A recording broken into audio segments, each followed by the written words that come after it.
Bab 1263. Benar, dia juga mengancam akan datang ke negara Siam dalam beberapa hari ini untuk menantang para kultivator di dunia kultivasi negara Siam.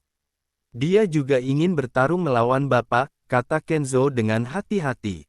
Saat Finlo mendengar itu, matanya berbinar.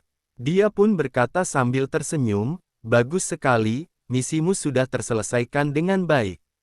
"Apa?" Kenzo tampak sangat bingung. Finlo berkata dengan santai, "Kamu nggak perlu tahu. Tapi dia masih perlu diuji, jadi pergilah untuk istirahat." "Pak, bagaimana dengan kakiku?" Kenzo menatap Finlo dengan tatapan memelas, berharap gurunya juga memiliki kekuatan untuk menyembuhkan kakinya. Jika tidak, dia akan cacat seumur hidup. Finlo tersenyum simpul sambil mengangkat tangannya. Cahaya keemasan muncul di tangannya, lalu energi spiritual yang besar mulai muncul. Kenzo merasa sangat gembira. Seperti yang dia harapkan, gurunya ini punya solusi. Finlo melambaikan tangannya, lalu seberkas cahaya keemasan langsung melesat ke arah Kenzo. Namun, pada saat berikutnya, Kenzo menjerit kesakitan sebelum akhirnya seluruh tubuhnya berubah menjadi abu. Sampai mati pun, Kenzo tidak akan pernah mengira gurunya akan membunuhnya. Saat ini, Finlo berkata, "Kemarilah, bersihkan tempat ini." Dua rahib melangkah masuk, lalu mulai menyapu abu Kenzo tanpa mengucapkan sepatah kata pun. Finlo bangkit, berjalan masuk, lalu berkata dengan acuh tak acuh, "Aku nggak butuh sampah di sini." Setelah berjalan melewati aula sampai ke kamar tidur, Finlo mendorong pintu hingga terbuka, lalu menutup pintu di belakang punggungnya. Di atas tempat tidur di dalam kamar, duduk seorang anak laki-laki dan seorang anak perempuan. Keduanya tampak seperti masih berusia 12 atau 13 tahun. Kulit kedua anak itu tampak putih mulus, membuat mereka tampak imut. Finlo duduk di kursi gading di depan jendela, menatap kedua anak itu sambil berkata, "Ayo mulai." Kedua anak itu mulai melepas pakaian mereka. Beberapa saat kemudian, mereka sudah tampak telanjang bulat. Tiba-tiba, mereka berpelukan, mulai berciuman dan membelai satu sama lain. Pergerakan kedua anak itu tampak sangat tidak terampil. Namun, mereka jelas sudah terlatih. Meski tampak kikuk, mereka terus melakukannya tanpa henti. Finlo menatap kedua anak itu dengan ekspresi yang terus berubah-ubah. Beberapa menit kemudian, anak perempuan itu menjerit, sementara anak laki-laki itu membaringkannya di tempat tidur. Anak laki-laki itu mulai naik turun terus-menerus, sementara wajah anak perempuan itu terlihat kesakitan. Setelah beberapa saat, anak laki-laki itu meraung, tubuhnya jatuh menimpa anak perempuan itu, lalu ruangan mulai kembali sunyi. Mata Finlo tampak seakan terbakar. Surya turun dari pesawat, berjalan sendirian di jalanan kota Gauman sambil mengagumi pemandangan yang eksotis. Suasana hatinya juga tampak sedang baik. "Hai, apakah kamu dari Aerovia? Apakah kamu memerlukan pemandu wisata?" tanya sebuah suara jernih dari samping. Surya berbalik, melihat seorang gadis muda dan cantik dengan kuncir kuda, kaos putih dan celana jin.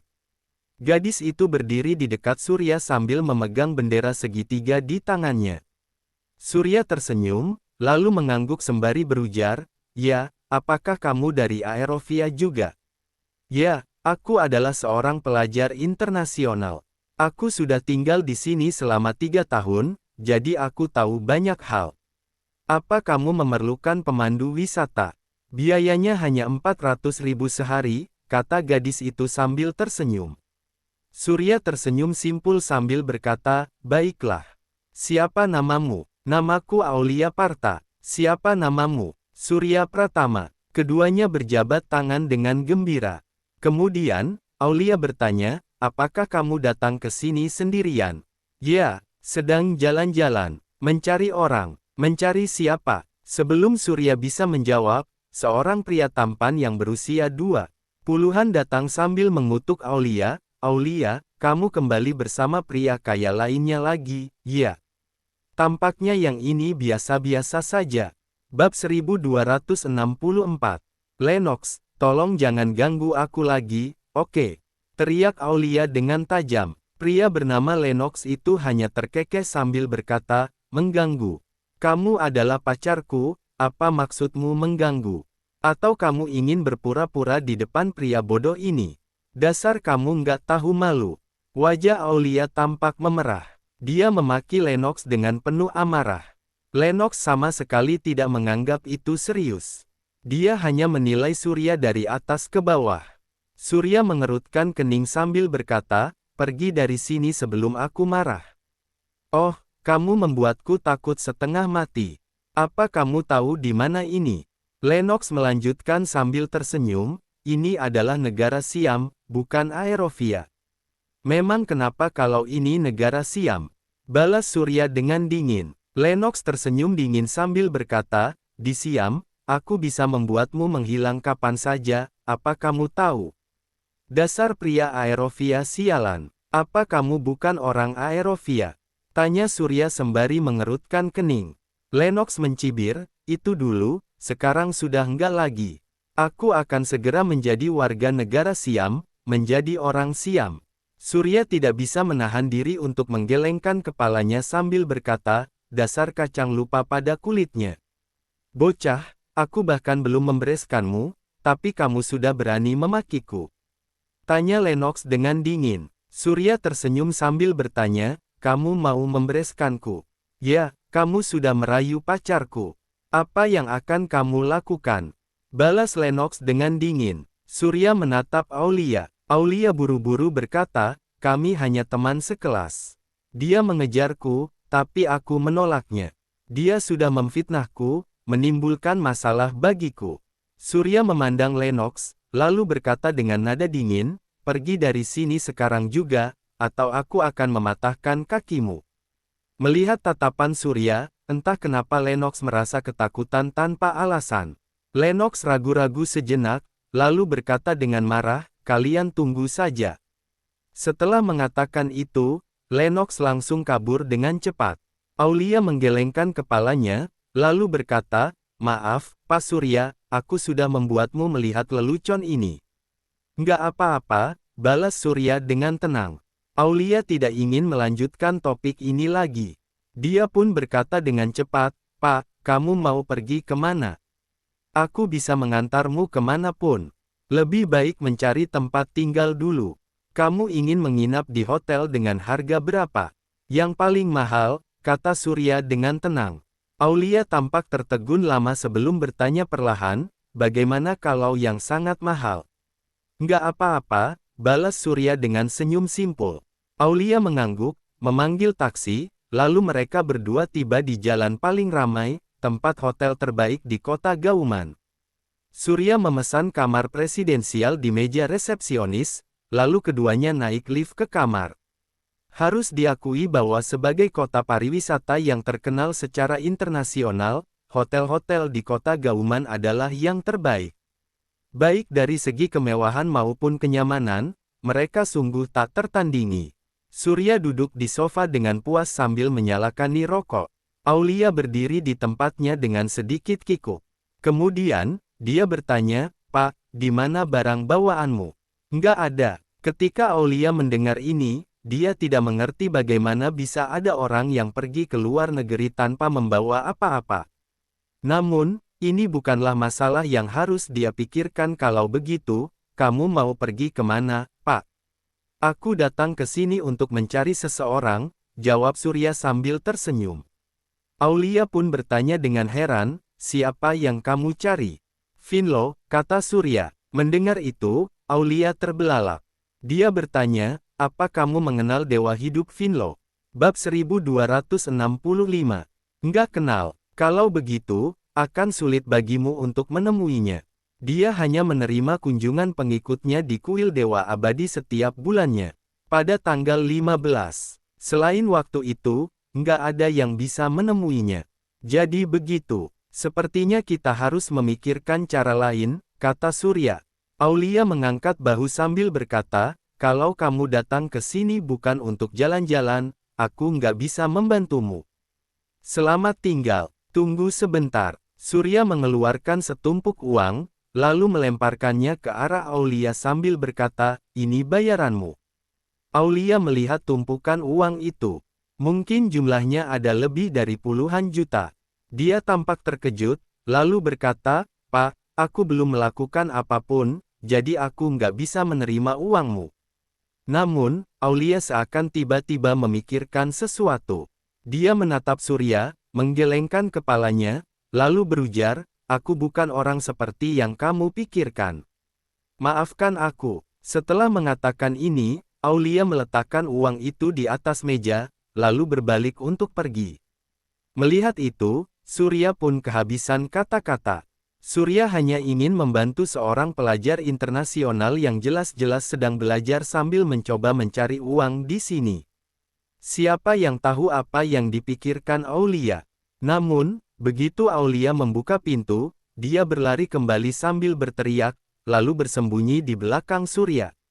Pada saat ini, Lennox masuk dengan beberapa pria kuat yang memiliki senyum jahat di wajah mereka. Lennox masih sama seperti sebelumnya. Namun, beberapa pria kuat di belakangnya semuanya memiliki tato naga dan harimau serta wajah yang garang. Dalam sekilas, bisa diketahui bahwa mereka adalah preman setempat. Lennox memimpin pria-pria itu menghampiri Surya, lalu mencibir, "Bocah, kamu sudah menggoda pacarku, juga mengancamku. Menurutmu, bagaimana kita mengurus ini?" Surya menatap pria-pria kuat di belakang Lennox, lalu bertanya sambil tersenyum, "Siapa orang-orang ini?" "Ini adalah bosku, Azriel, yang juga adalah bos di sini," jawab Lennox dengan bangga. Pada saat ini, pria kuat di belakang Lennox tersenyum sambil menyentuh kepalanya. Dia menatap Surya dengan ekspresi jahat di wajahnya. Surya mengerutkan kening, lalu berkata, "Lennox, kamu juga seorang pelajar, kenapa kamu malah bergaul dengan para preman? Semua itu bukan urusanmu. Cepat keluarkan uangmu, atau kamu akan menanggung konsekuensinya," kata Lennox dengan sengit. Surya mendengus dingin, lalu berujar perlahan, "Aku sarankan kamu untuk keluar secepat mungkin. Kalau enggak, kamu akan menyesalinya." "Sialan, beraninya kamu mengancamku di depan bosku?" tanya Lennox dengan marah.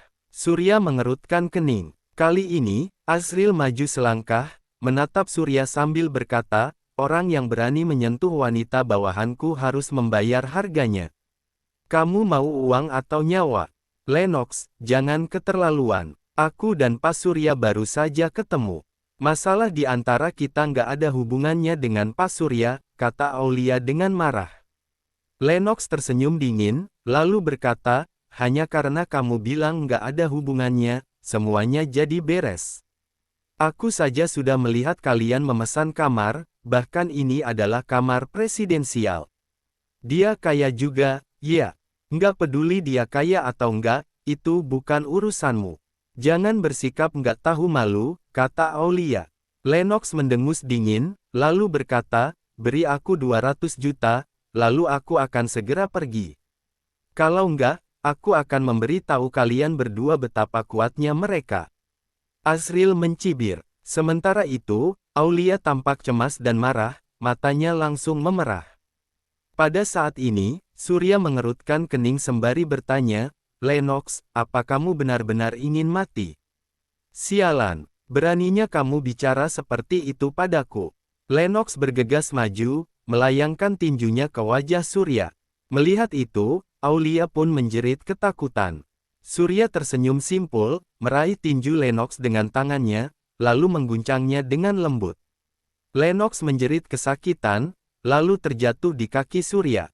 Surya menginjak wajah Lennox, lalu berkata dengan tenang, "Bocah, aku akan memberimu kesempatan sekali lagi. Cepat keluar dari sini, juga jauhi Aulia. Kalau enggak, kamu akan menyesalinya seumur hidupmu." "Bos! Bos!" teriak Lennox dengan panik. Kali ini, Azriel berteriak keras, bergegas maju bersama beberapa bawahannya yang lain, lalu mengepung Surya di tengah.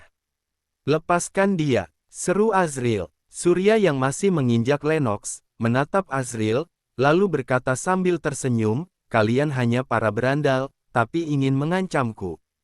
Cari mati." Azril berteriak keras, melayangkan tinjunya ke arah Surya, membuat angin kencang tiba-tiba berembus. Azril ini ternyata punya sedikit keahlian juga. Ketika bawahan Azril melihat bos mereka sudah mengambil tindakan, mereka ikut berteriak dengan arogan, melemparkan tinju dan tendangan ke arah Surya. Wajah Aulia menjadi pucat karena ketakutan. Dia buru-buru berteriak, "Jangan berkelahi, jangan berkelahi." Surya tampak seperti orang biasa. Jika ada beberapa orang kuat yang menyerangnya, mungkin dia akan berada dalam kondisi kritis kalau tidak mati. Bab 1266. Aulia mulai menyalahkan dirinya sendiri. Jika bukan karena dia, Surya tidak akan mengalami hal ini. Namun, Aulia hanyalah seorang gadis biasa. Dia tidak memiliki kekuatan apapun, jadi dia tidak akan bisa membantu dalam situasi seperti ini. Saat melihat Surya hendak dipukuli dengan kejam, Aulia tanpa sadar mulai mengalirkan air mata. Namun, pada saat berikutnya, terdengar suara berderak yang keras. Azril dan bawahannya semuanya terjatuh, tergeletak di lantai sambil berteriak kesakitan. Aulia tertegun. Saat melihat wajah Azril dan yang lainnya tampak memar dan bengkak, dia tidak bisa mempercayai matanya. Apakah Surya yang melakukan ini? Bagaimana bisa dia mengalahkan begitu banyak orang sendirian? Aulia bahkan tidak mengerti bagaimana Surya menyerang mereka. Jika memang ini benar, Surya sungguh luar biasa. Saat Aulia masih tertegun, Surya menatap Lennox yang ada di kakinya, lalu bertanya sambil tersenyum, "Apa ada bos lainnya? Bagaimana kalau kamu panggil semuanya?" Lennox sudah dibuat ketakutan oleh semua ini. Asal tahu saja bahwa Azril punya latar belakang yang kuat di dunia mafia. Dia punya kemampuan bela diri yang sangat kuat. Semua bawahannya juga sangat kejam. Namun, mereka semua bisa dijatuhkan hanya dalam sekejap. Sekarang Lennox tahu bahwa Surya adalah seseorang yang kuat. Kali ini dia sudah bertemu dengan orang hebat. Lennox merasa ketakutan, lalu buru-buru berkata, "Kak, aku salah, tolong maafkan aku. Aku akan segera pergi. Aku berjanji nggak akan mengganggu Aulia lagi." Mendengar ini, Surya menendang Lennox, lalu berkata dengan nada dingin, "Karena kamu dulunya adalah orang Aerovia, aku akan melepaskanmu kali ini. Tapi ingat, kalau ada lain kali lagi, jangan harap kamu bisa kabur." "Ya, ya." Lennox berlari keluar dengan ekspresi ketakutan. Dia bahkan tidak memedulikan bosnya itu lagi. Pada saat ini, Azril akhirnya bangkit. Dia menutupi wajahnya, lalu berkata dengan kejam, "Bocah, kamu sudah berani menghajar orang-orang dari geng Harimau Hitam, kamu pasti akan kena balasannya." "Geng Harimau Hitam?" Haha. Mendengar itu, Surya hanya tertawa. Azril tidak mengatakan apa-apa lagi. Dia menendang anak buahnya, lalu membawa mereka pergi dengan tergesa-gesa. Surya menggelengkan kepala, melihat ke arah Aulia yang ada di belakangnya, lalu bertanya, "Apa kamu baik-baik saja?" Aulia akhirnya tersadar kembali. Dia menatap Surya sambil berkata dengan tidak percaya, "Aku baik-baik saja. Bagaimana kamu bisa sekuat itu?" "Ini bukan apa-apa," balas Surya sambil tersenyum. Namun, Aulia buru-buru berkata, "Pak Surya, sebaiknya kamu kembali ke Aerovia secepatnya. Kamu nggak bisa tinggal di sini lebih lama lagi." "Kenapa?" tanya Surya. Aulia duduk di sebelah Surya sambil mengerutkan kening, lalu menjelaskan, "Geng Harimau Hitam adalah geng besar di kota Gauman. Pemimpin geng ini bernama Jaril. Dia dikenal sebagai Harimau Haus Darah. Rumornya, dia adalah seorang kultivator yang sangat kejam. Di belakang geng Harimau Hitam juga katanya ada orang-orang dari pemerintah. Mereka semua merajalela di kota Gauman, membuat penduduk setempat sangat takut. Meskipun kamu orang asing yang bisa bertarung, kamu nggak akan bisa melawan mereka. Jadi, sebaiknya kamu segera kembali." Surya terkekeh, lalu bertanya, "Kalau begitu, apa kamu nggak takut? Aku adalah seorang pelajar, aku juga nggak membuat masalah dengan mereka. Jadi aku nggak takut," balas Aulia. Surya mengerutkan kening sembari berkata, bisakah kamu ceritakan tentang hubunganmu dengan Lennox? Mendengar itu, Aulia langsung menjadi muram. Melihat ini, Surya berkata, kalau kamu merasa nggak nyaman, kamu nggak perlu mengatakan apapun. Aku hanya penasaran saja, nggak ada maksud lain. Nggak apa-apa, kok. Aulia melanjutkan perlahan, kami berasal dari daerah yang sama di Aerovia. Karena latar belakang keluargaku yang nggak begitu baik, dia membantuku mengurus prosedur agar aku bisa belajar di luar negeri hingga aku bisa datang ke sini. Setelah tiba di sini, Lennox mulai mendekatiku. Surya mengangguk. Aulia melanjutkan, awalnya aku merasa bersyukur, berpikir kalau Lennox adalah orang yang cukup baik. Tapi saat aku mulai mengenalnya, aku mengetahui kalau dia memiliki kontak dengan para preman. Aku juga curiga dia mengonsumsi barang terlarang jadi, aku segera memutus kontak dengannya. Surya mengerutkan kening. Jika ini yang sebenarnya terjadi, Aulia sudah melakukan hal yang benar. Tapi Lennox terus menggangguku. Dia mengatakan kalau tanpa bantuannya, aku nggak akan bisa berada di sini hari ini. Dia memintaku memberikan kompensasi sebesar 200 juta padanya. Aulia menggigit bibirnya, lalu melanjutkan, untuk menghindari gangguannya, aku hanya bisa menyetujuinya. Aku menggunakan waktu istirahatku setiap hari untuk bekerja, demi bisa memberi kompensasi pada Lennox. Hai, Surya hanya bisa menghela napas. Aulia melanjutkan, dalam waktu setengah tahun ini, aku sudah memberinya 100 juta. Tapi siapa sangka, sekarang dia bertindak lebih keterlaluan lagi. Dia mulai mengikutiku, terus meminta uang dariku, terlepas dari apakah aku sudah mendapatkan uang atau enggak. Dia benar-benar gila. Bab 1267. Setelah mendengar ini, Surya mengetahui bahwa Lennox sudah terjerumus dalam kecanduan, menjadi seorang pecandu berat narkoba. Orang seperti ini tidak memiliki batasan moral, bahkan bisa dikatakan tidak memiliki sifat kemanusiaan. Siapapun yang melakukan kontak dengannya pasti akan menderita kalau tidak mati. Aulia masih akan terus diganggu. Setelah merenung sejenak, Surya berkata perlahan, sepertinya aku seharusnya nggak melepaskan Lennox tadi.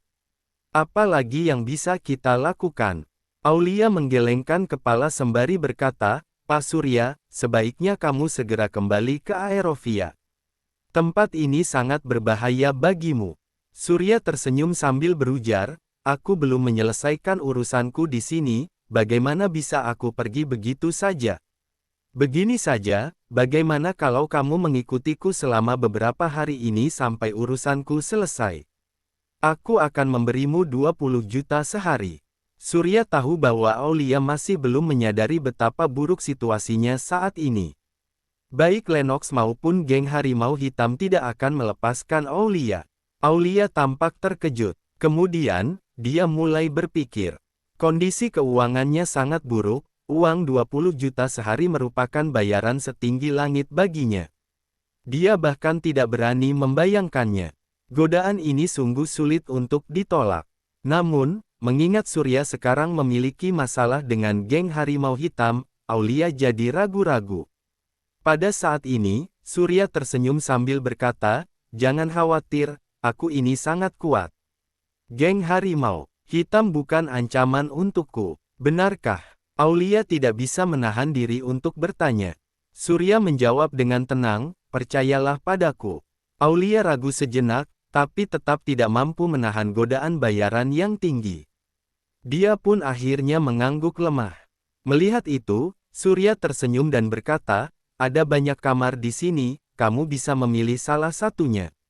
Kita akan pergi berbelanja dan makan bersama di malam hari. Godaan uang yang sangat besar membuat Aulia mengendurkan kewaspadaannya terhadap bahaya. Dia hanya mengangguk dalam diam. Aulia sangat membutuhkan uang ini untuk membayar Lennox, melepaskan diri sepenuhnya dari pria itu, juga mengumpulkan sejumlah biaya hidup agar dia dapat berkonsentrasi untuk belajar. Surya juga tersenyum. Tantangannya dimulai dari orang-orang ini. Surya akan menyelesaikan mereka satu per satu sampai Finlo muncul. Di sebuah bar kota Gauman. Di dalam ruang privat di bar, seorang pria berwajah kurus sedang duduk di sofa sambil memakan sepotong daging panggang yang masih mengucurkan darah. Darah terus mengalir dari sudut mulutnya. Di mata orang lain, ini benar-benar daging yang masih mentah, tapi pria itu terus memakannya dengan lahap. Lennox dan Azriel berdiri di hadapan pria itu dengan ekspresi ketakutan. Pria berwajah kurus ini tak lain adalah ketua geng Harimau Hitam, Jaril si harimau haus darah. Jaril menghabiskan sepotong besar daging panggang dalam beberapa gigitan. Kemudian, seorang bawahan menyerahkan serbet kepadanya. Jaril menyeka mulutnya. Di wajahnya, terdapat bekas luka yang membuatnya tampak sangat garang. Setelah membuang serbetnya, Jaril menatap keduanya sambil bertanya, "Apa yang terjadi?" "Pak, kami menemukan mangsa yang bagus, tapi dia cukup tangguh," jawab Azriel buru-buru. Jaril tersenyum, lalu bertanya, "Bagaimana mungkin kalian menemukan mangsa yang bagus tapi tangguh?" "Dia juga sepertinya sendirian, tinggal di kamar presidensial Hotel Semenanjung," balas Azriel. Begitu Jaril mendengar itu, matanya menjadi berbinar. Dia pun bertanya, "Apa lagi?" Bersambung ke bab 1268. Terima kasih.